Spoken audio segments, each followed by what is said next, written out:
രാജാവില്ല, അരാജകത്വം സംഭവിച്ചു കഴിഞ്ഞിരിക്കുന്നു. കാരണം ഭരിക്കുന്നത് മന്ത്രിയാണ്. മന്ത്രിയാണോ ഭരിക്കേണ്ടത്? പിന്നെ എന്തിനാണ് നമ്മൾ ഈ മന്ത്രിമാരെ തെരഞ്ഞെടുക്കുന്നത്?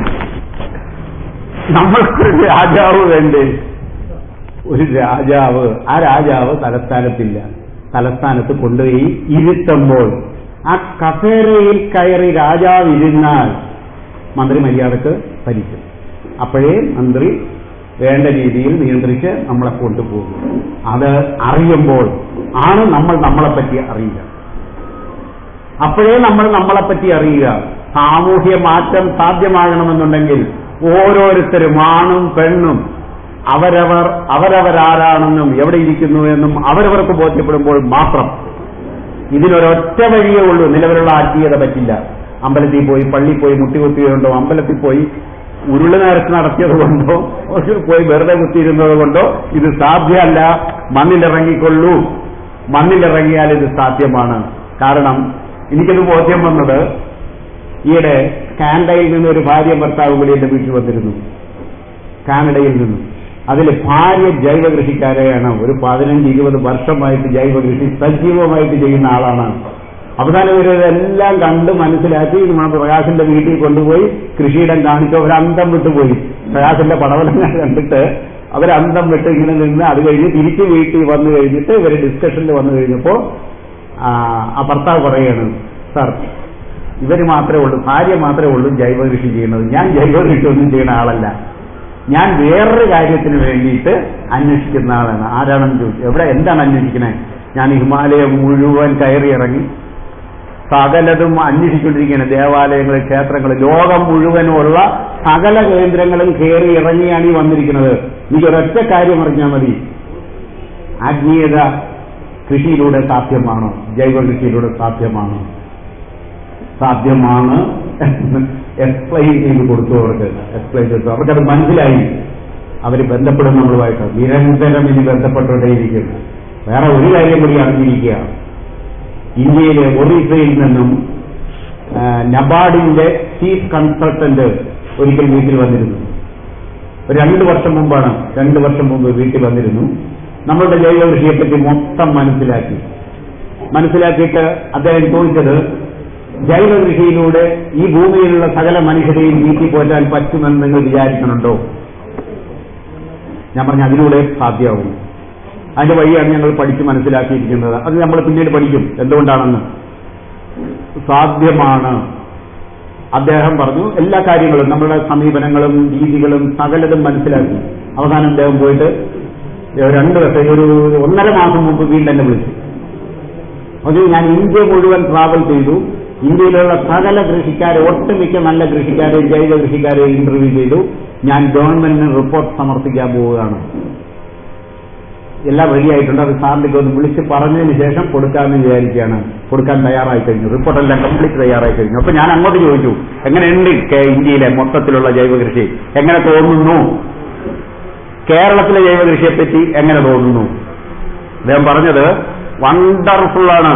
ഇന്ത്യ മുഴുവൻ നടന്നുകൊണ്ടിരിക്കുന്ന ജൈവ കൃഷി പ്രസ്ഥാനങ്ങളും വ്യക്തികളും വണ്ടർഫുള്ളായിട്ട് കാര്യങ്ങൾ ചെയ്തുകൊണ്ടിരിക്കുന്നു. പക്ഷേ കേരളത്തിലെ ജൈവ കൃഷി പ്രസ്ഥാനത്തിന് ഒരു പ്രത്യേകതയുണ്ട്. അത് വെറും കൃഷി മാത്രമായിട്ടല്ല. നിങ്ങൾ മാത്രമേ അത് ചെയ്യുന്നുള്ളൂ. ഓർത്തിരിക്കുക, കേരളം മാത്രമേ അത് ചെയ്യുന്നുള്ളൂ. ഒരു സാമൂഹ്യ മാറ്റത്തിനായി കൃഷിയെ ടൂളായി ഉപയോഗിക്കുന്നത് കേരളം മാത്രമാണ്. ബാക്കി എല്ലാ സംസ്ഥാനങ്ങളിലും ജൈവ കൃഷിയുണ്ട്. അവരെല്ലാം ചെയ്യുന്നത് കൂടുതൽ ഉൽപ്പാദിപ്പിക്കാൻ, വിഷമില്ലാത്ത ഭക്ഷണം ഉൽപ്പാദിപ്പിക്കലിൽ മാത്രമായി ചുരുങ്ങിപ്പോയിരിക്കുന്നു. അപ്പൊ അതുകൊണ്ട് മനുഷ്യനെ അടിമുടി മാറ്റി ആത്മീയതയുടെ ശരിയായ പാതയിലെത്തിച്ച് ബുദ്ധിപരമായ വികാസത്തിനും ശാരീരികമായ വികാസത്തിനും എല്ലാത്തിനും ഉപയോഗിക്കുന്ന ഒരു ടൂൾ, ഒരു ഉപകരണം ആണ് ഇത്. ഇക്കോളജി എന്ന് പറയുന്ന ശാസ്ത്രത്തെ ആധാരമാക്കി മുന്നോട്ട് പോകുന്നതാണ്. 21ാം നൂറ്റാണ്ടിന്റെ ശാസ്ത്രം ഇക്കോളജിയാണ്. പരസ്പരം ആശ്രയിച്ച് മനുഷ്യനും സസ്യജാലങ്ങളും ജീവജാലങ്ങളും മണ്ണും വെള്ളവും അസ്ഥിയുമായി എല്ലാമായി പരസ്പരം ആശ്രയിച്ച് സഹകരിച്ച് അന്യോന്യം സഹകരിച്ച് നിലനിൽക്കാൻ വേണ്ടി എങ്ങനെ സഹകരിച്ച് നിലനിൽക്കുന്നു എന്നതിന്റെ ശാസ്ത്രമാണ് ഇക്കോളജി. ഈ ഇക്കോളജിയെ പറ്റി എന്റെ ഗുരു professor John C Jacob sir പറഞ്ഞു തന്നത്, ഇക്കോളജി ഒരു താക്കോലാണ്. ഒരു താക്കോലാണത്. ആ താക്കോൽ ഉപയോഗിച്ച് നിങ്ങൾക്ക് ലോകത്തിലുള്ള ഏത് പൂട്ടും തുറക്കാം. ഏത് പൂട്ടും തുറക്കാൻ പറ്റുന്ന ഒരൊറ്റ താക്കോല്. അതായത് മനുഷ്യന്റെ സകല പ്രശ്നങ്ങൾക്കും പരിഹാരം കാണാൻ ഇക്കോളജി എന്ന ശാസ്ത്രത്തിനാവും. അതുകൊണ്ട് ആഴത്തിൽ ഇക്കോളജി എന്ന് പറയുന്ന ശാസ്ത്രത്തേക്ക് പോകണം. അത് പോകണമെന്നുണ്ടെങ്കിൽ അത് അപ്ലൈ ചെയ്യണം, ആ ശാസ്ത്രം അപ്ലൈ ചെയ്യണം. ഇക്കോളജി നിയമം പാലിച്ചുകൊണ്ട് ചെയ്യുന്ന ഒരു കൃഷിയാണ് ജൈവ കൃഷി.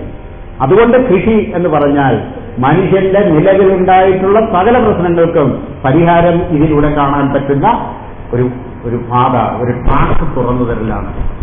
അതുകൊണ്ട് അതിനകത്ത് ഡീപ്പായിട്ട് കൂടുതലായിട്ട് പോവുക. ജീവൻ എന്ന പ്രതിഭാസത്തെ പറ്റി നമ്മൾ പഠിക്കും. ജീവൻ എന്ന പ്രതിഭാസത്തെ പറ്റി പഠിച്ചു കഴിഞ്ഞാൽ മാത്രമേ നമ്മളുടെ ആരോഗ്യ പ്രശ്നം നമുക്ക് കൈകാര്യം ചെയ്യാൻ പറ്റൂ. സകല പ്രശ്നങ്ങൾക്കും പരിഹാരം കാണാൻ പറ്റുമെന്നാണ് എനിക്ക് ബോധ്യപ്പെട്ടിട്ടുള്ളത്. ചെയ്താൽ അതിന്റെ ഗുണം കിട്ടും. ഇതിനെപ്പറ്റി പിന്നീട് ഒരിക്കൽ. ഇനി എങ്ങനെയാണ് ജൈവകൃഷി എന്നുള്ളതാണ് പ്രധാനം. അതില് 6 കാര്യങ്ങൾ, അത് നോട്ട് ചെയ്തെടുത്തോളുക. അതാണ് നോട്ട് ചെയ്തെടുക്കേണ്ട സാധനം. 6 കാര്യങ്ങൾ പഠിച്ചാൽ നമ്മൾക്ക് വേണ്ടതെന്തും എത്ര ക്വാണ്ടിറ്റി വേണമെങ്കിലും വീടിന്റെ മിറ്റത്ത് നമുക്ക് ഉണ്ടാക്കിയെടുക്കാം. പഠിക്കണം, പഠിക്കാതെ ഇത് ചെയ്തിട്ട് ഒരു കാര്യം. ഒരുപാട് പഠിക്കാറുണ്ട്, പഠിച്ചല്ലേ പറ്റുള്ളൂ. 1, മണ്ണിന്റെ pH 6 ആദ്യം എഴുതുക. എന്നിട്ട് 1 by 1 ആയിട്ട് നമുക്കൊന്ന് അനലൈസ് ചെയ്യാം. മണ്ണിന്റെ pH, P ചെറുത് H വലുത് ഇംഗ്ലീഷില്. മണ്ണിന്റെ pH. 2, മണ്ണിലെ കാർബൺ. 3, മണ്ണിലെ കാൽസ്യം.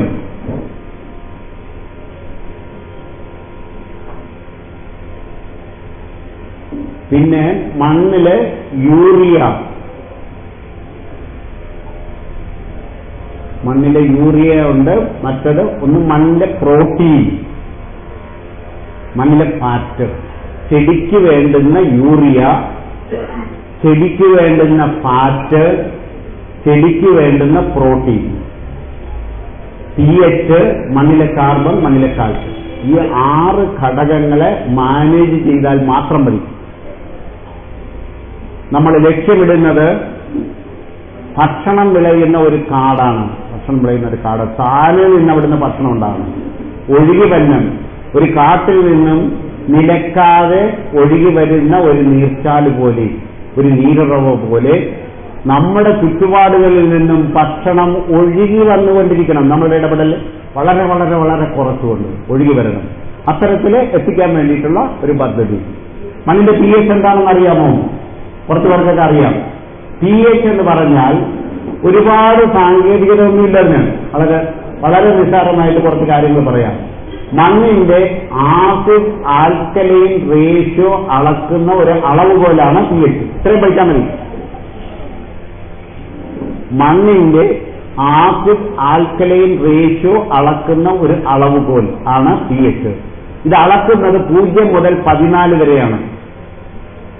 ഇപ്പൊ എന്റെ നടുക്കെത്ര വരും?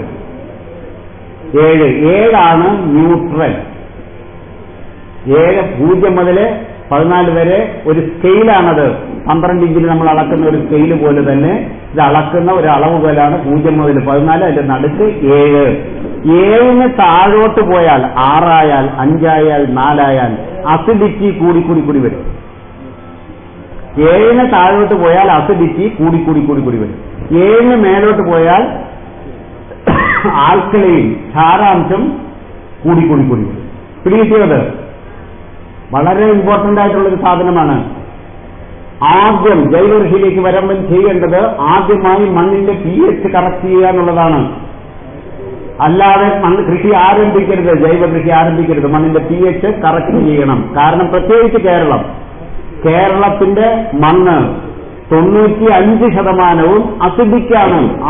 അസിഡിക് ആയതുകൊണ്ട് pH കറക്റ്റ് ചെയ്യുക എന്നുള്ളതാണ് മലയാളി കൃഷിയിലേക്ക് ഇറങ്ങുമ്പോൾ ആദ്യം ശ്രദ്ധിക്കേണ്ട ഒരു കാര്യം. വേറെ മണ്ണിലൊക്കെ വ്യത്യാസം വരും, ഇവിടെ അതല്ല. അസിഡിക് ആയതുകൊണ്ട് ചെയ്യണം. 7 നിന്നും താഴോട്ട് പോയാൽ അസിഡിറ്റി, 7 മേലേക്ക് പോയാൽ ആൽക്കലൈൻ. ഇനി നമുക്ക് 7 pH 7 ആയിരിക്കുമ്പോൾ മണ്ണിൽ ഒരു പറ്റം സൂക്ഷ്മജീവികൾ വളരുന്നു. ഈ സൂക്ഷ്മജീവികൾ ഒന്നും തന്നെ ചെടികൾക്ക് കാര്യമായ ദോഷം ഉണ്ടാക്കുന്നവയല്ല. മനസ്സിലായില്ലേ? pH 7 ആയിരിക്കുമ്പോൾ മണ്ണിൽ ഒരു പറ്റം സൂക്ഷ്മജീവികൾ, ആ ബാക്ടീരിയ, ഫംഗസ്, പ്രോട്ടോസോവ, വൈറസ് പോലെയുള്ള സൂക്ഷ്മജീവികൾ ജീവിക്കുന്നു. ഇവരൊന്നും തന്നെ ചെടികൾക്ക് കാര്യമായി ദോഷമുണ്ടാക്കുന്നവയല്ല. പക്ഷേ മണ്ണിന്റെ pH 6 എന്നിരിക്കട്ടെ. 6 കഴിഞ്ഞാൽ മണ്ണിൽ വളരുന്ന സൂക്ഷ്മജീവികൾ 7 6 വളരുക. ഇതേമാതിരി തന്നെ മണ്ണിന്റെ pH 5 എന്നിരിക്കട്ടെ. 6 7 സൂക്ഷ്മജീവികളല്ല, വേറെ ഒരു പറ്റം സൂക്ഷ്മജീവികളാണ് 5 വളരുക. താഴോട്ട് പോയി കഴിഞ്ഞാൽ പിന്നെ ആസിഡാണ്, അവിടെ ഒരു ചെടി വളരില്ല. ഈ pH പറ്റി മത്സ്യം കൃഷി ചെയ്യണവർക്ക് വളരെ പെട്ടെന്ന് കാര്യം മനസ്സിലാകും. മത്സ്യകൃഷി ചെയ്യണവര് അവര് വെള്ളത്തിന്റെ pH സാധാരണഗതിയിൽ കൊഞ്ച് കൃഷിക്കാരാണെങ്കിൽ, ചെമ്മീൻ കൊഞ്ച് കൃഷി ചെയ്യുന്നവര് രാവിലെയും വൈകുന്നേരവും വെള്ളത്തിന്റെ pH എടുത്ത് ലാബറട്ടറിയിൽ ടെസ്റ്റ് ചെയ്യും. എന്നിട്ട് അതിനെന്തെങ്കിലും താഴോട്ട് പോയിട്ടുണ്ടെങ്കിൽ അപ്പൊ തന്നെ അത് 7 വരാൻ നടപടികൾ എടുക്കും. അല്ലെങ്കിൽ പിറ്റേ ദിവസം 2ാം ദിവസം ചെമ്മീനെല്ലാം പൊങ്ങിക്കഴിഞ്ഞാൽ പിറ്റേ ദിവസം വൈറസ് രോഗമാണ് സ്റ്റാർട്ട് ചെയ്യും. അപ്പൊ അതുകൊണ്ട് അവർ pH എപ്പോഴും സ്റ്റെബിലൈസ് ചെയ്ത് നിർത്താനുള്ള നടപടിയെടുക്കും. ബാക്കി നമ്മൾ ഇത് മണ്ണിന്റെ pH 7 ആയിരിക്കണം, വെള്ളത്തിന്റെ മാത്രമല്ല. വെള്ളത്തിൽ pH 7 ആയിരിക്കുമ്പോൾ മാത്രമേ മത്സ്യം ആരോഗ്യത്തോടെ വളരുകയുള്ളൂ. മണ്ണിൽ ചെടികൾ ആരോഗ്യത്തോടെ വളരണമെന്നുണ്ടെങ്കിൽ മണ്ണിന്റെ pH 7 ആയിരിക്കണം. 7 താഴോട്ട് പോകരുത്. കാര്യം മാത്രം നോക്കിയാൽ മതി, pH ഇത്ര മാത്രം ഇമ്പോർട്ടന്റ് ആണ്. അപ്പൊ വെള്ളത്തിൽ pH 7 ആണ്, 7 താഴെ പോയാൽ മത്സ്യത്തിന് രോഗം വരും. മണ്ണിൽ pH താഴോട്ട് പോയാൽ സസ്യജാലങ്ങൾക്ക് രോഗം വരും. ഇനി മനുഷ്യന്റെ കാര്യമോ?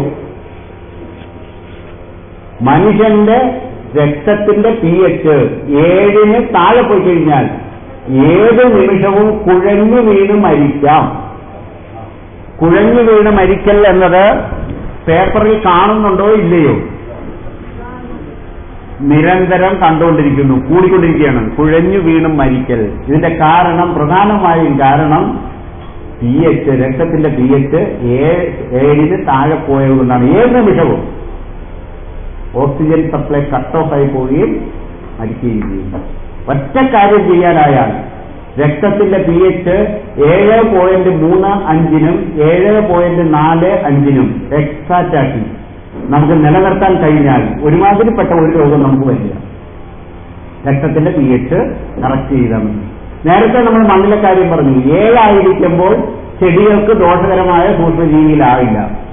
6 ആയിരിക്കുമ്പോൾ ചെടികൾക്ക് ലേശം കുഴപ്പമുണ്ടാക്കാം. 5 ആയിരിക്കുമ്പോൾ ചെടികൾക്ക് ദോഷമുണ്ടാക്കുന്ന സൂക്ഷ്മജീവികളാണ് അവിടെ ഉള്ളത്. അപ്പോൾ നമ്മൾ എന്താ ചെയ്യണം? pH കറക്റ്റ് ചെയ്യണോ അതോ ഇത് ജീവികളെ കൊല്ലാനായിട്ട് വിഷം അടിക്കണോ? pH കറക്റ്റ് ചെയ്താൽ മതി. ഇതേമാതിരി തന്നെ നമ്മൾക്ക് രോഗം വരുമ്പോഴും pH കറക്റ്റ് ചെയ്യാൻ ആദ്യം ശ്രമിക്കുക, അല്ലാതെ വിഷമരുന്നുകൾ എടുത്ത് വിഴുങ്ങാണ്ടിരിക്കുക. ആദ്യം pH, ശരീരത്തിന്റെ pH, രക്തത്തിന്റെ pH കറക്റ്റ് ചെയ്യാനുള്ള നടപടികൾ എടുക്കുക. എന്താണ് pH കറക്റ്റ് ചെയ്യാനായിട്ട് നമ്മൾ ചെയ്യുക? എന്താ ചെയ്യേണ്ടത്? മണ്ണിന്റെ pH കറക്റ്റ് ചെയ്യാൻ എന്താ ചെയ്യുക? കാൽസ്യം മണ്ണിൽ, അതെ മണ്ണിലെ കാൽസ്യം മൂന്നാമത്തതാണ് ഞാൻ പറഞ്ഞതിന്റെ മൂന്നാമത്താണ്, മണ്ണിലെ കാൽസ്യം. ഈ pH കറക്റ്റ് ചെയ്യേണ്ടത് കാൽസ്യമാണ്. കാൽസ്യം മണ്ണിലേക്ക് കൊടുക്കണം. അതിനാണ് നമ്മൾ കുമ്മായം ഇടുക. ഇനി മനുഷ്യന്റെ pH കറക്റ്റ് ചെയ്യാൻ എന്ത് കഴിക്കണം? എന്ത് കഴിച്ചാൽ മതി? കുക്കുംബർ കഴിച്ചാൽ മതി. കുക്കുംബർ, അതായത് സാരാംശം കൂടിയ വെള്ളം കുടിച്ചാൽ മതി. സാധാരണഗതിയിൽ ഏറ്റവും അനുയോജ്യമായ കൂടുതൽ വെള്ളം, ആൽക്കലൈൻ വാട്ടർ നമുക്ക് കിട്ടുന്നത് കുക്കുംബർ അല്ലെങ്കിൽ സലാഡ് വെള്ളരിക്ക. അപ്പൊ നമ്മൾ ജൈവ കൃഷി ആരംഭിക്കുമ്പോൾ ഏത് വിളയായിരിക്കണം നമ്മൾ ആദ്യം സ്റ്റാർട്ട് ചെയ്യേണ്ടത്? മനുഷ്യന്റെ pH കറക്റ്റ് ചെയ്യാൻ ഏറ്റവും അനുയോജ്യമായത് കുക്കുംബർ ആണെങ്കിൽ നമ്മൾ ജൈവ കൃഷിയിലേക്ക് ഇറങ്ങുമ്പോൾ